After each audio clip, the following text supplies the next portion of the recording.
Hello, everyone. Welcome to the continuation. This is stories of Chazal, continuation of the last story of Shlomo Melech, where we left off. And Shlomo Melech was in the middle of discovering this golden tower castle. So we left off at the point where basically they got some tip-off in regards to where the entrance of this building may be. So Shlomo Melech right away commanded.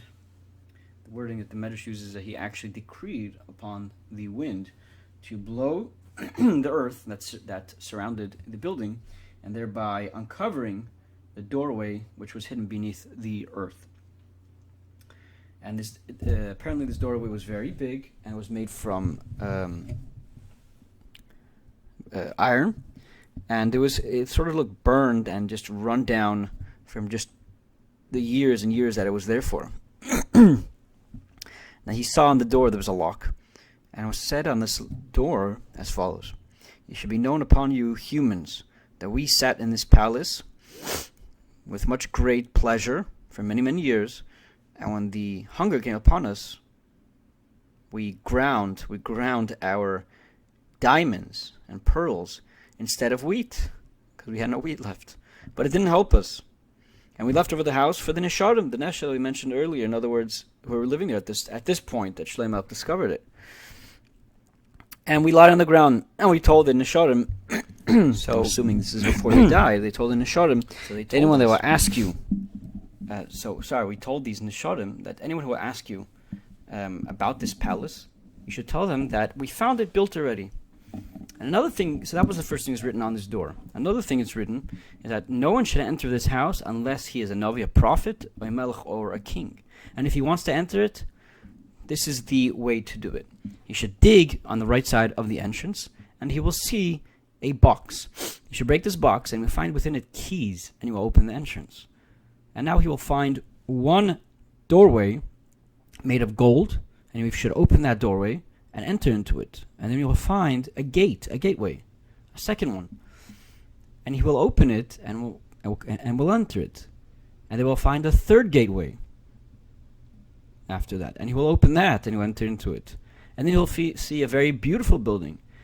And it actually has a design surrounding it made of different types of precious stones called oidem, pitta, varekes, and other types of jewels. And in that building, he will find a tent from all the different types of jewels. And he will see many, many rooms over there in different courtyards, beautifully overlaid with precious stones and silver and gold. And he should look very closely when he's there in the floor. And he will see over there a figure of a scorpion. And the scorpion is made out of silver. He should remove this scorpion, and it leads into a trap door, which leads to a whole house underneath the earth. He should open it and enter it. And inside it, there are many, many different types of jewels, endless amounts of gold and silver. And then in there you find another entrance. And on that, there will be a lock, and it's written on the door as follows: "The owner of this palace, originally he had a very glorified life. People were scared of him, even the lions and the bears. They were scared of his kingdom and his glory. And he sat in this palace with such great pleasure. And he was a king, basically, and he sat there on his throne. And his time came to die at a very early age. And the crown fell from the top of his head. Enter the palace, and you'll see something wondrous." So at that point, Shlomo Melech, he continued as he was going through these chambers. He opened the doorway, and he saw a third doorway. And it said on that doorway that people were sitting with much pleasure and glory and riches. And the money stayed, and they all died. They died because of time. The pain, the struggles of time. They ended up traveling into their graves, and no footstep of theirs was left on earth. So he opened the doorway, he continued. Now he found another, so to speak, a wrapping of different types of precious stones, oidem, pitta, barekes, and it says on this door as follows: "How much did I read? How much did I learn? How much did I eat? How much did I drink? How much did I dress? Fancy clothing. How much did I scare other people? How much was I scared of other people? That was the message on that tour. He continued, and he found a nice, very nice building. The whole building was made of different types of fancy stones called pitta, barekas. And this building had 3 different entrances. And it says on the first entrance, human, man, don't lie. Don't let the time lie to you. You will wither away. You'll travel from wherever you are, and you end up under the ground. It said in the second entrance, don't rush. Take slowly, one at a time, in your life. Because this life, the way it works is you go from one stage to the next. He went to the third entrance, and it says, take for yourself, feed, catch, something, to travel with, food. Prepared from when it's still day. Because you will not stay on this earth, and you will not know the day of your death. And then he opened another. And at that moment, they heard from these types of, it seems like they were shadim of sorts, that were shouting and screaming and crying. And Shlomo screamed at all of them, and he said, don't scare me. Do you not know who I am? I'm Shlomo Melech. I have control over all living creatures and creations. And if I want, I could afflict all of you with many different afflictions. Don't rebel against me. And he called out the Shem medrash, the name of God, which is not well known to the public, which if used can do many things in regards to controlling the teva, the nature. And that moment, all these shadim, they were quiet. None of them were able to speak. And all the different statues that were around all fell on their faces.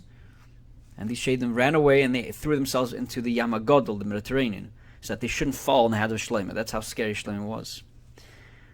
So Shlomo came close to this statue that he saw originally sitting. He pulled out a board from silver from its neck area and the chain. And it says on this board all the blueprints of this castle that Shlomo was discovering door by door, chamber by chamber. But Shlomo couldn't understand the writing on this, and he was very worried. Shlomo, was the wisest man on earth. He knew everything, he thought. So he told his ministers, his generals, he said, I worked so hard. I worked so hard to come here. And I came close to this statue. I took out this board, and I can't understand it. And he was thinking, contemplating, how could he figure this out? Suddenly, he saw a young man coming from the desert. And he came in front of Shlomo, and he bowed to him out of respect. And he told him, why are you so worried, Shlomo Melech? So he told him, because of this board, I can't read it. I don't know what's written in it. So this young man tells Shlomo Melech, I'll read it for you. He said, I was actually sitting wherever I was. God saw you. Hashem saw you that you were worried, and he sent me to come read it for you.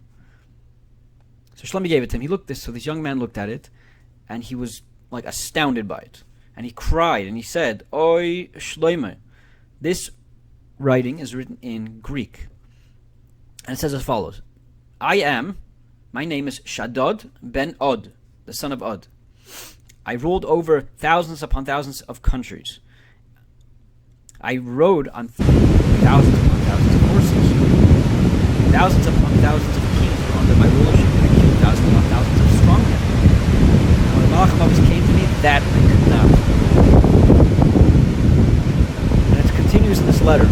Anybody who reads this letter should not toil himself too much in this physical world, because the end of all man is to die, and nothing will be left with it besides for this world. Nothing will be left besides for the name. This is something I'd state head of Shlomo in this world. It includes the medrash. The remembrance of all that tzaddikim should be lavrocha. Amen. Kein yehi rotzen.